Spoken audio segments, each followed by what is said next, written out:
Art, art, art isn't easy. Every minor detail is a major decision.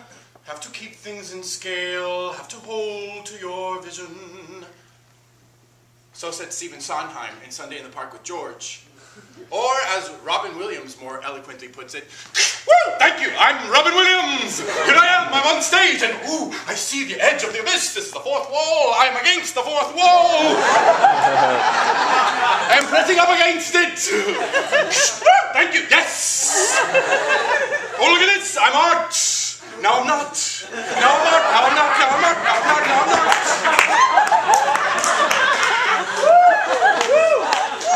Art. Art. Why do we do it? In order to explain, I have to rewind the film to the late 1900s, 1986 to be exact. Click, click, click, click, click, click, click, click, click, click, click, click, click, click, click, click, click. I'm 16 years old. And, you know, hard as I try, I've been applying over at the mall, but I can't get a job. And just today, I landed an usher gig at the new Hialeah Cineplex Odeon. What extravagance. It's the new place that they're building up, the new movie house. It's so amazing. There's red carpeting everywhere, and the seats are plush, you know, and there's a smell of popping kernels of popcorn everywhere. And over here is the arcade, and over here are the bathrooms. They're very clean. Just open, it's very clean. I'm so excited to be here with my friend. My friend Usmail hooked it up. I know, he has a funny sounding name. That's because, like, Usmail, like his parents, named him when they were making love off the coast of Cuba. And as they were making love, they were seeing the big tankers coming by, going to the naval base in Guantanamo. And to the sound of their love, they named Usmail after the thing that they saw emblazoned across all those ships, Usmail, or in English, U.S. mail.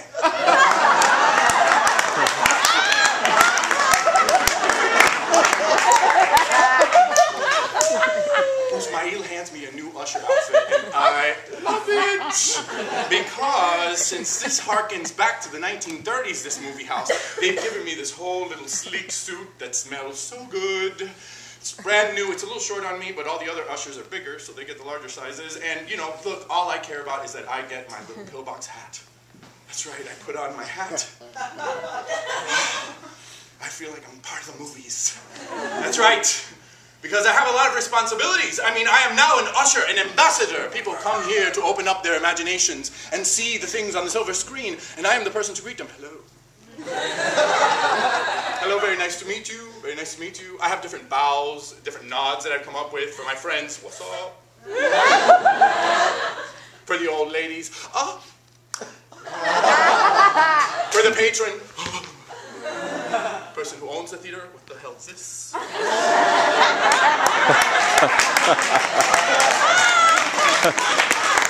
Really, that's not art. So it goes. So I'm very excited in this new movie theater. I get to watch all the movies, especially the ends of them. And you know, most of the time, it's all just sitting in the back, watching those rays of colored lights go past me, hearing click, click, click, click, click, click, click, click, click, click, click, click, click, click, click, click, click, and guess what? There's a perk. Not only do I get to see the ends of the movies, but also in the action sequences where really people are really excited, they lose all their change. So when they leave, that's an extra 50 cents an hour. Thank you. Swipe up some popcorn, pick up some gummy bears underneath the seat, throw them away. But in the meantime, I sit with my pillbox hat on my knees, looking up at the movies. Click, click, click, click, click, click, click, click, click, click, click.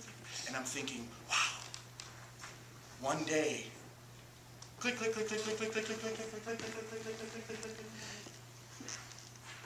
Well, you know, let me tell you something, Felito.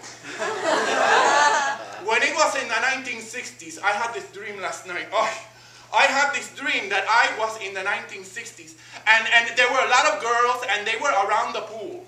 Listen to the story. There were a lot of girls around the pool. Ay, Dios mío, at 16, you're unsupportable. I can't stand you. Listen to my story.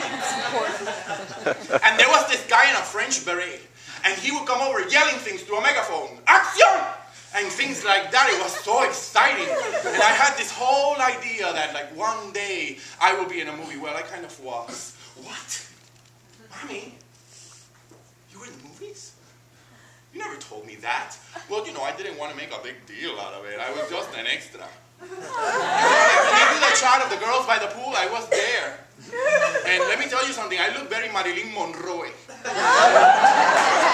Which you guys might say is a little overweight. I don't even know if you have a reference for Marilyn Monroe. She was a little voluptuous, kind of what you call right now, baby got back. That's what I was. That's what I was. My mother in the movies, click, click, click, click, click, click, click, click, click, click, click, click, click. Now it all becomes a lot more real to me, a lot more tangible. And now I really think there's a possibility. My mother was one of those rays of light splashing against the silver screen, no matter how small her part was. Geez, I think. One day, click, click, click, click, click, click, click, click, click, click, click, click, click, click. I'm cleaning up, and Usmail pushes me into the old broom closet. Hey, yo, what's up, fool? What's up, fool? No, listen, fool. Shut up, I'm talking. Listen, we need somebody to be the new head usher, right? And so, like, whatever, it comes with a raise, but, you know, it's only like a 5-cent raise, yo. Man, call you yo? There's only going to be a 5-cent raise, fool, but, you know, if you want the job. Me? Usmail, thanks so much, man. I'm your man, for sure. 5 cents? Wow, that's awesome. All right, fool, calm down, calm down. So listen, Theater 3 needs cleaning up. All right? Go get some other fool to do it. You're head usher, you got it. All right, great, I'm head usher. Thanks, Usmail. Thanks. Click, click, click, click, click, click, click, click, click, click, click, click, click, click, click, click, click, click, click. Flash forward. Click, click, click, click, click, click, click.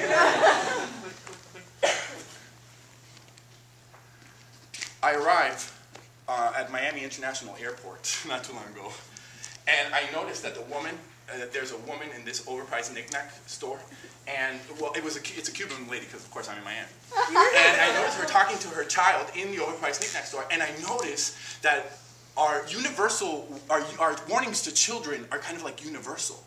You know, like everybody understands warnings to children. Like, for example, this Cuban mother turned to her child and she was like, hey. Hey, the dog whisperer uses too. Hey, oye, hey. And this is interesting because I just flew in from shooting a movie called Fat Girls. That's where I got to Miami. I just shot a movie called Fat Girls. I was so excited. And I saw Monique there. And when Monique was warning her twin kids, she basically was turning to them and doing the equivalent of hey, but going So either way, or basically, I'm going to open up a can of whoop ass on your ass. Basically, that's the translation, right? Well, and there are things that cannot be translated because that's just particular to your family, right? Like, for example, in my house, the remote control was never called the remote control. It was called by the sound that it makes, the tiki-tiki.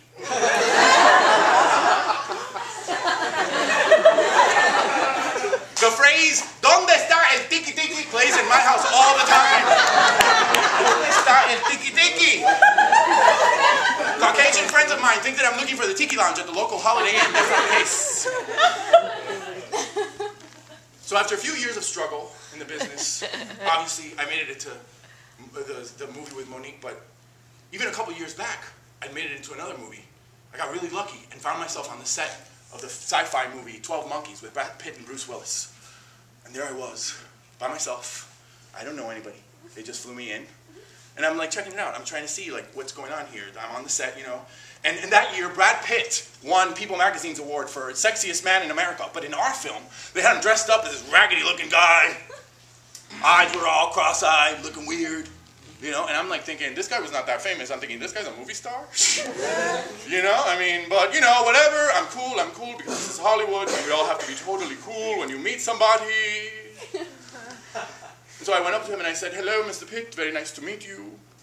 I've read all my Stanislavski, and I'm predisposed to make this performance for you an award-winning one.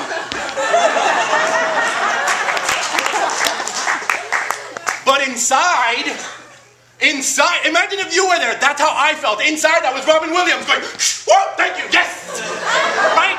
Because that's how you feel when you meet somebody famous. It doesn't matter how cool you are. Inside, you're going, whoa! It doesn't matter who you are. When you meet somebody famous, everybody acts like Edwin from Mary Poppins. Oh my goodness, nice to meet you! I think I just wet my depends. Oh my goodness, I'm so sorry.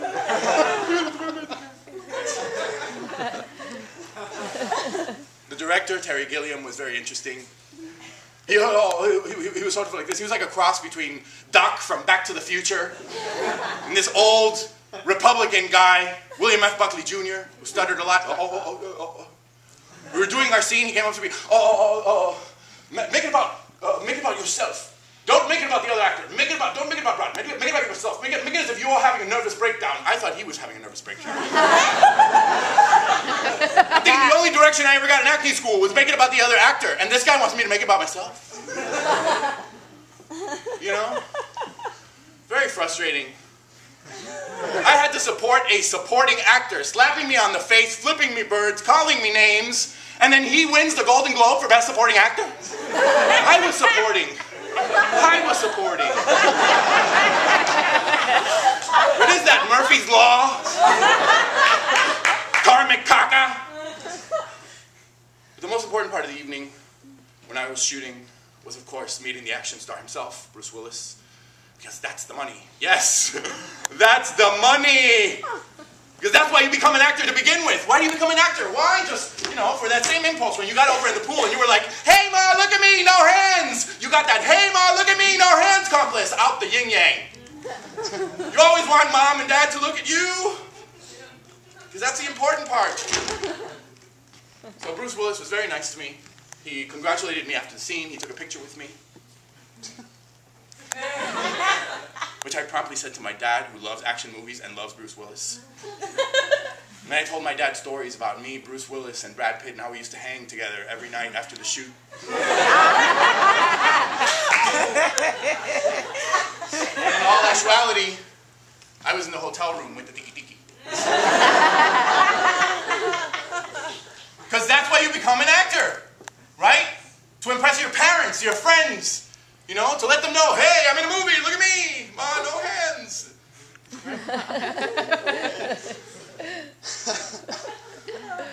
It was a very embarrassing evening. I took my entire family out to see 12 Monkeys at the Hialeah Cineplex Odeon. I know that I took my entire family to see 12 Monkeys because it cost me about $12 million. They were very embarrassing going in and going out. I woke up my grandmother during my parts. I was like, Mima, mira, ese soy yo. And she was like, ay, sí, qué bueno. My dad was very embarrassing. He stood up in the middle of the whole movie and went, that's my son up there, giving Brad Pitt some sass, you guys. I was like, Papi, shut up. I used to work here, get down. Later on again, that's my son up there with Bruce Willis. It was very embarrassing. The security guards came to take him out of there. They went to grab my father. My grandmother wakes up and goes, hey. Hey. They left us alone. So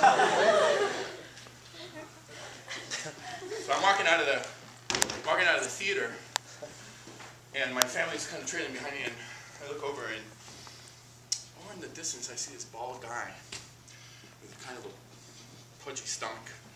He's kind of waddling over to me, a little bit out of breath. And I'm looking at him, and he just saw the movie, so he's looking at me like, oh my God. And I'm thinking to myself, oh shit, that dude's my hero. Oh my God, bro. Oh my God, bro. Oh my God. Oh my God, that was amazing, bro. That was amazing. He pushes me into the broom closet. You were so good, bro. You were up there, you know, you made it. That's it, man, that's it. You're there with the big movie stars and everything. Oh, wow. That's so exciting to see you up there, man. You know, I mean, you know, I'm still here, you know. I lost a little bit of the hair now, but, you know, I'm still doing okay. You know, I married Janine. Yeah, we got married, and I have a couple of kids now. They're doing great, you know. And I know we're not supposed to smoke in here. Forget it. I practically own this place. Relax. But I just had to have a smoke because I was so excited to see you. I saw you up in that big silver screen, man. That was amazing. Thanks, Ismail. I really appreciate it. You know, look at my life, you know. Look at this gut. I'm all bald and, man, you look like a movie star. You look great. That's the life, man. You really made it, you know. Well, Ismail, actually, there's a bit of a sacrifice that you pay to be in Hollywood, you know. Like, I'm not here to see major events with my family, funerals, birthdays. I miss a lot of events, you know. So there's a trade-off, man. You get to live your life with your family, and that's pretty cool. You know, no matter how big this gets, you know, you get to live life with your family. And I'm out there by myself, but, you know, I'm glad you liked it, man. That was really cool. And Ismail hugs me. Like, by hugging me, he gets a little slice of the Hollywood pie. Like, he gets to be Hollywood adjacent. Like, he gets a little bit of the Hollywood magic on him. And he walks me and everybody to my car, and he opens the door, and all my family's getting in the door, and we close it, and he's out there still talking and yakking, and for one moment he says something that maybe my parents think it's too corny to say. He says, "Hey, yo, man, hey, you know, good representing the Cubans out there, you know? Keep that going. I'm going to see you up there, you know? Maybe one day I see your next movie." And I said, you know, listen, if I make a movie in Miami and I'm going to, you're in it. How's that? Oh my God! That's so great! Okay! Well, I'll see you guys later! And so the next day, I talked to my dad about the whole thing, and I said, "Papi, so there I was. What did you think about the movie?" "Well, you know, it was good to see you up there, you know. But I would have rather you get shot and killed." "What, Papi? Why?" So I had more lines. I stayed longer. "Well, you know, it would have been interesting to see how you die." But most importantly, because Bruce Willis only kills the best actors.